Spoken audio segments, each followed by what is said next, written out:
Hello friends, today we are going for our next topic. Okay, last time अब तक हमने distance देख लिया, डिस्प्लेसमेंट देख लिया, स्पीड देख ली, वेलोसिटी भी देख लिया. ओके, तो उससे पहले एक चीज़ डिस्कस कर ले. आई डोंट नो हमने की क्या नहीं पहले. Scalar quantity and vector quantity. Okay, उसके बाद हम एक्सेलरेशन और उसके बाद थोड़े न्यूमेरिकल कर रहे हैं. ओके, सबसे पहले vector quantity. A quantity in the explanation we have to use direction and magnitude both. Such type of quantity is known as vector quantity. जिस quantity को हमें explanation के लिए direction and magnitude both are required, such type of quantity is known as vector quantity. Okay, and scalar quantity means in the explanation of quantity we require only magnitude. Such type of quantity is known as scalar quantity. Okay, मतलब सिर्फ magnitude चाहिए हमें तो हम उसे क्या बोलेंगे? Scalar quantity. और अगर मुझे मैग्नीट्यूड और डायरेक्शन बोथ चाहिए तो मैं क्या बोलूंगा उसको? Vector quantity. इसका भी डिफरेंस आता है. Give the difference between scalar quantity and vector quantity. तो उसमें हमें सबसे पहले ये डेफिनेशन लिखनी है और उसके बाद उसके एग्जांपल लिखने हैं. तो सबसे पहले मैं वेक्टर क्वांटिटी के एग्जांपल लिखते हैं सबसे पहले. तो उसमें आएगा displacement, velocity, acceleration, force, momentum. ये सब चीजें किस में आएगी? वेक्टर क्वांटिटी, जिसमें डायरेक्शन के साथ मैग्नीट्यूड दोनों चाहिए. और उसके बाद हम करेंगे अभी स्केलर क्वांटिटी. उसमें सिर्फ मैग्नीट्यूड चाहिए. सपोज मैं बोलूं कि टाइम, अभी कितना टाइम है? अभी ये सर 12 o'clock हुए, तो 12 o'clock के लिए सिर्फ मुझे मैग्नीट्यूड चाहिए, वैल्यू. ऐसा नहीं कि नॉर्थ डायरेक्शन में 12 है, ईस्ट में 11:50 है, वेस्ट में 10:10 है. ओके, सब जगह पे सेम ही टाइम होगा. आपके यहाँ पे, मेरे जगह, वहां पे, सब जगह पे सेम टाइम होगा. तो उसके लिए डायरेक्शन नहीं चाहिए. सपोज मैं बोलूं कि टेम्परेचर, कि भाई पूरी सिटी का टेम्परेचर हम एक ही बोलते हैं कि सपोज के भाई कलोल का टेम्परेचर है 36 डिग्री सेल्सियस, अहमदाबाद का टेम्परेचर है 41 डिग्री सेल्सियस. तो पूरे अहमदाबाद में एक ही होगा. ओके, ऐसा नहीं कि ईस्ट अहमदाबाद में ये है, वेस्ट अहमदाबाद में है. तो ये सब क्या हुआ भाई? स्केलर क्वांटिटी, जिसमें हमें सिर्फ मैग्नीट्यूड चाहिए और कुछ नहीं चाहिए. ओके, तो उसके लिए हम बोलेंगे एग्जांपल डिस्टेंस, स्पीड, टेम्परेचर, उसके बाद हम करेंगे टाइम. ओके, और डेंसिटी. वो सब चीजें किस में आएगी भाई? स्केलर क्वांटिटी में. तो ये आप एक बार आपको ये लिखना पड़ेगा, डेफिनेशन और उसके एग्जांपल. ओके, दोनों के, स्केलर और वेक्टर दोनों के लिए. अभी हम नेक्स्ट टॉपिक कर रहे हैं एक्सेलरेशन.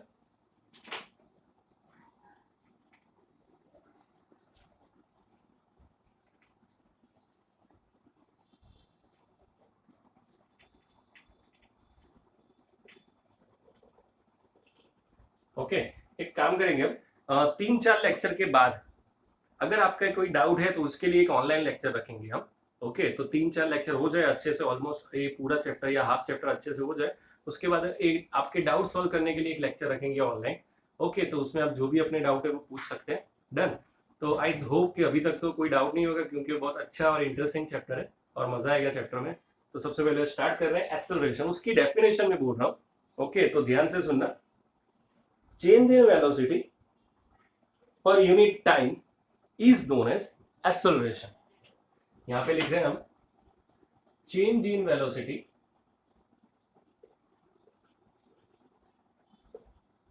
पर unit time is known as acceleration. तो यहां पे मैं लिखूंगा acceleration is equal to change in velocity upon change in time. Okay, यहाँ पे हम लिखेंगे डेल्टा वी, यहाँ पे लिखेंगे डेल्टा टी. डेल्टा की जगह पे डी भी लिख सकते हैं. यहाँ पे मैं लिखूंगा v माइनस यू, यहाँ पे लिखूंगा t माइनस 0. अब ये v और u क्या है? मेरी इनिशियल स्पीड है u. मेरी इनिशियल स्पीड कितनी है? u. और मेरी फाइनल स्पीड क्या है? v. मेरा इनिशियल टाइम क्या है? 0. और हमारा फाइनल टाइम क्या है भाई? t. ओके, तो ये हमारी फॉर्मूला बनेगी a equal to v minus u upon t. Therefore a equal to v minus u upon t. अभी मैं यहाँ पे a का यूनिट लिख रहा हूँ, मीटर पर सेकंड स्क्वायर. उसके बाद एक ये और लिखते हैं, it's a vector quantity. Okay, तो ये सब है आपका. सबसे पहले डेफिनेशन लिखनी है. Change in velocity per unit time is known as acceleration. उसके बाद a equal to change in velocity upon change in time. So a equal to delta v upon delta t. Delta की जगह पे हम dv लिख सकते हैं, dv upon dt. तो v minus u upon t t ऊपर चला जाएगा, ओके, या फिर a equal to v minus u upon t. तो अब तक हमने जो भी फॉर्मूला की वो सबसे पहले ये वेक्टर क्वांटिटी, ये उसका यूनिट, तो ये सब एक फॉर्मूला याद रखो, okay. Velocity is equal to distance upon time, displacement upon time, acceleration equal to v minus u upon t, okay. ये दोनों फॉर्मूला है सबसे पहले, डन। वन मोर थिंग, कई बार ऐसा आएगा कि आपको स्पीड किलोमीटर पर आवर में दी होगी, ओके, इसमें दी होगी किलोमीटर पर आवर में। सपोज कि मैं एक एग्जांपल दे रहा हूं यहाँ पे, सपोज हमारे पास स्पीड है 18 किलोमीटर पर आवर, उसके हमें मीटर पर सेकंड में कन्वर्ट करना है, ओके। एक चीज याद रखना, अभी सपोज आपके पास न्यूमेरिकल में किलोमीटर पर आवर आए तो आपको कंपलसरी उसको मीटर पर सेकंड में कन्वर्ट करना पड़ेगा, किलोमीटर पर आवर में नहीं चलेगा, ओके। तो ये एक चीज ध्यान रखना। सपोज मेरे पास से 18 किलोमीटर पर आवर, सबसे पहले 18 किलोमीटर को मीटर में कन्वर्ट कर रहे हैं, मतलब यहाँ पे 1000 लिखेंगे, और आवर को सेकंड में कन्वर्ट कर रहे हैं, मतलब एक आवर में कितनी सेकंड होती है, 3600, ओके। तो चलो अभी यहाँ पे अभी इसको सॉल्व कर रहे हैं, ओके। 18 टू जा मतलब हमारा आंसर आया 5 मीटर पर सेकंड। समझ में आया कैसे कन्वर्ट करेंगे? सबसे पहले देख लो एक बार,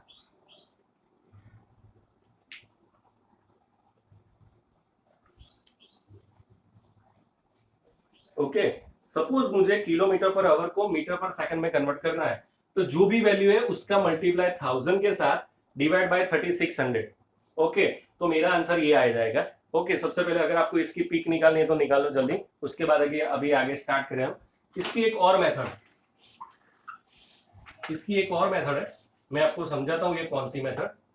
कि चलो सपोज हमने ये 18 किलोमीटर पर आवर है, ठीक है, तो 18 इंटू 1000 अपॉन 3600, तो ये 2 जीरो कट हो गए, इसको मैं 5 से कट कर, मतलब दोनों को मैं 2 से कट कर रहा हूं, मतलब 5 टू जा और 18 टू जा, इन शॉर्ट 18 इंटू 5/18, ओके। मतलब क्या हुआ, अगर आपके पास कभी भी कोई भी डिजिट है जिसको आपको किलोमीटर पर आवर में से मीटर पर सेकंड में कन्वर्ट करना है, तो आपको क्या करना पड़ेगा, उस डिजिट को 5/18 से मल्टीप्लाई करें, ओके। सपोज ये 18 तो आंसर ऑफ आया। सपोज मेरे पास है 36 किलोमीटर पर आवर को, मतलब मुझे 5/18 करना पड़ेगा, तो आपका आंसर आएगा 10, ओके। सपोज मेरे पास है 20, तो इंटू 5/18 करो, तो यहाँ पे 9 हो जाएगा, यहाँ पे 10 हो जाएगा, ओके। तो 50/9 मीटर पर सेकंड। अब इसको आपको सॉल्व करना पड़ेगा, आंसर पॉइंट में लाना पड़ेगा, ओके। इन शॉर्ट आपको कभी भी कोई भी किलोमीटर पर आवर को मीटर पर सेकंड में कन्वर्ट करना है, किसी भी चीज को, ओके। तो आपको क्या करना पड़ेगा, इंटू 5/18। सपोज मेरे पास है 30 किलोमीटर पर आवर, तो 30 इंटू 5/18 सॉल्व कर दो, जो आया आपका आंसर, ओके। तो ये सब था। अभी हम इसके न्यूमेरिकल करेंगे। मेरे पास टेक्स्ट बुक नहीं है, तो मैं सबसे पहले आपको पीडीएफ में से पढ़ा रहा हूँ, ठीक है। तो लेकिन ये सब रूल्स याद रखना आप लोग। तो अभी हम न्यूमेरिकल स्टार्ट कर रहे हैं,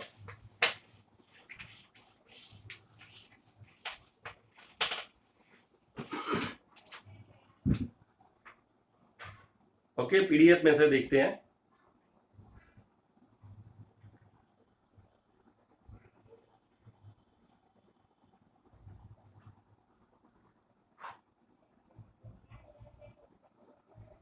ठीक है, यहाँ पे लिखा है मेरे पास,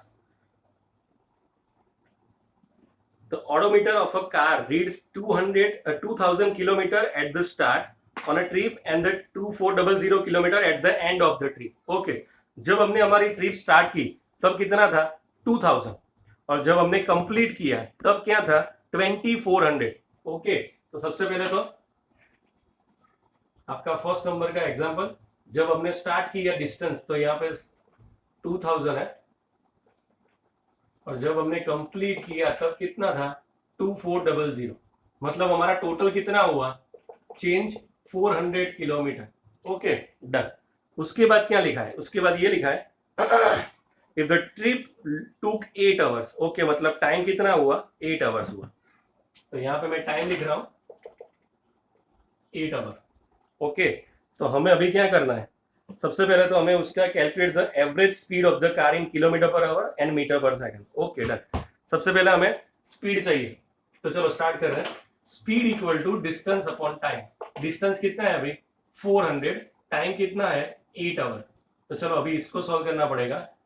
10 4 जा 2 4 जा, आपका आंसर आएगा 50 किलोमीटर पर आवर, कोई डाउट यहाँ तक? Speed equal to distance upon time, तो डिस्टेंस कितना हुआ हमारा 400 और टाइम कितना है 8, तो ये मेरा आंसर आया। मुझे अंदर ये बोला है कि आपको स्पीड 2 बार फाइंड आउट करनी है, पहले करनी है किलोमीटर पर आवर में और दूसरी बार करनी है मीटर पर सेकंड में। तो दोबारा सबसे पहले 50 किलोमीटर पर आवर को मीटर पर सेकंड में करना है तो 5/18 करना पड़ेगा। ओके, अभी सबसे पहले यहाँ पे 9 2 जा 25, ओके 25 इंटू 5 कितना होगा 125/9। भाई इसको आपको सॉल्व करना पड़ेगा, आंसर पॉइंट में आएगा। ओके, तो ये आपको होमवर्क में करना है, जो भी पॉइंट में आए आंसर इसको सॉल्व कर दे, वो आपकी स्पीड हुई किस में, मीटर पर सेकंड में, और ये किस में हुआ, किलोमीटर पर आवर। देख लो एक बार।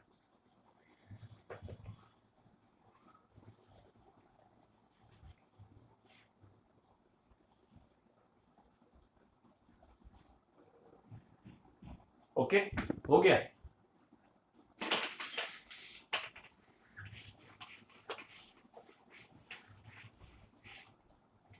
उसके बाद एक और है, नेक्स्ट सेकंड नंबर, उसमें ये लिखा है Usha swims in a 90 metre long pool, she covers 180 metre in 1 minute by swimming from one end to another end back along the same straight path. मतलब सिंपल लॉजिक है, पूल की length कितनी है 90 metre. Okay, यहां से आप तक, मैं यहाँ पे खड़ा हूं और अब आप मेरे सामने हैं, यहां से वहां तक कितना 90, वहां से यहां तक कितना और 90, मतलब 180 हुआ। ओके, हमें क्या चाहिए, find the average speed and the average velocity of Usha. Done, और टाइम बोला है in 1 minute, total 180 metre distance 1 minute में कवर कर रहा है। ओके, तो सबसे पहले स्पीड एंड वेलोसिटी दोनों चाहिए।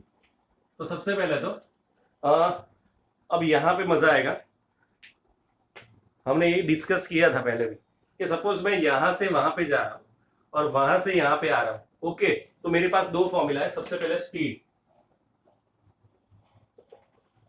Total distance upon total time, और मेरे पास है velocity, change in distance, change in path मतलब, ओके चेंज इन पोजीशन, और यहां पे change in time. Okay, total distance यहाँ पे 80 और टाइम हुआ 60, क्यों 60, 1 मिनट लिखा है इसलिए, तो यहाँ पे हमारा आंसर आएगा 3 metre per second. Change in position, भाई मैं यहाँ पे था, मैंने अपना स्विमिंग करना स्टार्ट किया। ओके, बहुत पानी आ रहा है, बहुत पानी आ रहा है, जल्दी, ओके जल्दी।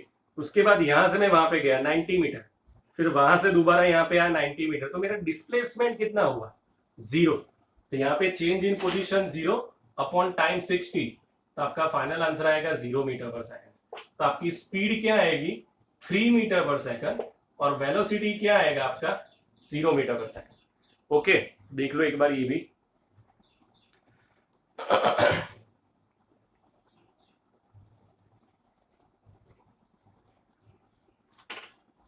डन, और उसके बाद एक थर्ड न्यूमेरिकल है, और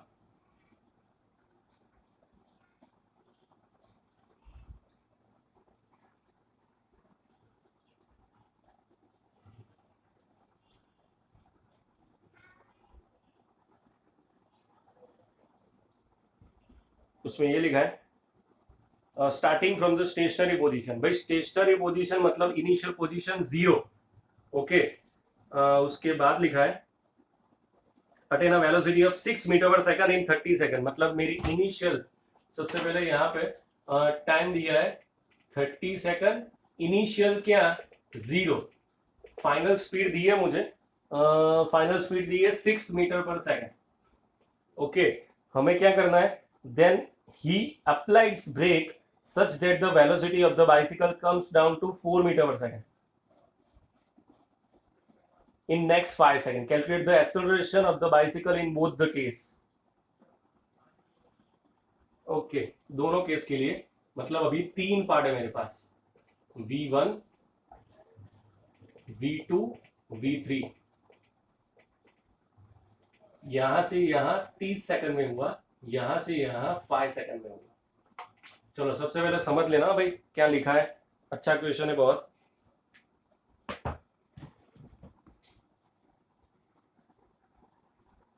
ओके स्टार्ट कर रहे हैं। क्वेश्चन समझ लो। सबसे पहले क्वेश्चन में ये लिखा है कि हमने हमारी जर्नी स्टार्ट की। सपोज मैंने यहाँ पे अभी खड़ा हूं, मेरी इनिशियल स्पीड कितनी 0। 30 सेकंड के बाद मैं अभी दौड़ रहा हूं यहाँ से, ओके अपनी स्कूल के जाने के लिए। तो अभी मैं यहाँ से दौड़ रहा हूं, तो 30 सेकंड के बाद मेरी स्पीड हो जाएगी 6 metre per second.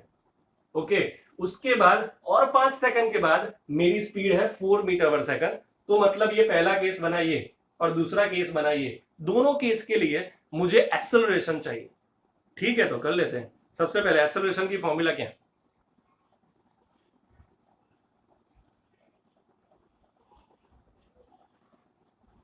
Okay acceleration की फॉर्मूला है change in position upon change in time, मतलब final minus initial upon time.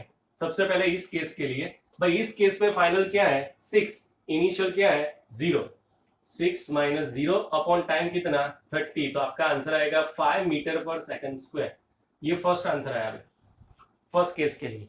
अभी दूसरे केस के लिए, दूसरे केस के लिए फाइनल क्या है 4 और इनिशियल क्या है 6, तो 4 माइनस 6 और अपॉन टाइम कितना लगेगा 5, मतलब यहाँ पे 2/5, मतलब आंसर आएगा 0.4 मीटर पर सेकंड स्क्वायर। ये दूसरे केस के लिए, लेकिन ये आंसर माइनस में आएगा। हाँ भाई ये आंसर किसमें 4 माइनस 6 मतलब -2, मतलब आपका आंसर -0.4 आएगा। ओके तो ये था हमारा प्लस आंसर और ये था हमारा माइनस आंसर।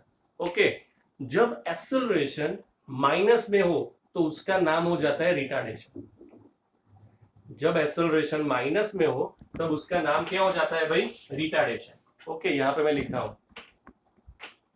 एक्सेलरेशन जब प्लस में हो तो, और रिटार्डेशन जब माइनस में हो तो। ओके तो ये था हमारा दूसरा थर्ड न्यूमेरिकल। तो सबसे पहले तो आज का आपका होमवर्क सबसे पहले देख लो आप। सबसे पहले difference between scalar quantity and vector quantity, 2 point चाहिए दोनों के लिए। नेक्स्ट वन एक्सप्लेन और short note on the acceleration, पहले से लास्ट तक सब कुछ लिखना है। उसके बाद 3 न्यूमेरिकल जो अभी हमने ये सॉल्व किए वो सभी के सभी मुझे होमवर्क में चाहिए। ओके आई होप कि सब आप रेगुलर पढ़ रहे होंगे, क्योंकि अभी भी बहुत दिनों तक आगे ऐसे ही पढ़ना है। तो आप अपना पढ़ाई वेस्ट मत करना। ओके टाइम का पूरा यूज करना। ओके जिससे हम बहुत ज्यादा अच्छा पढ़ सकें और अच्छे मार्क्स ला सकें, क्योंकि 9th में अभी हम जो पढ़ रहे हैं वो आगे जाके बहुत काम लगेगा 10th में भी और आगे 11th 12th में भी। Okay so all the best आपकी होमवर्क के लिए। सी यू ऑन नेक्स्ट लेक्चर।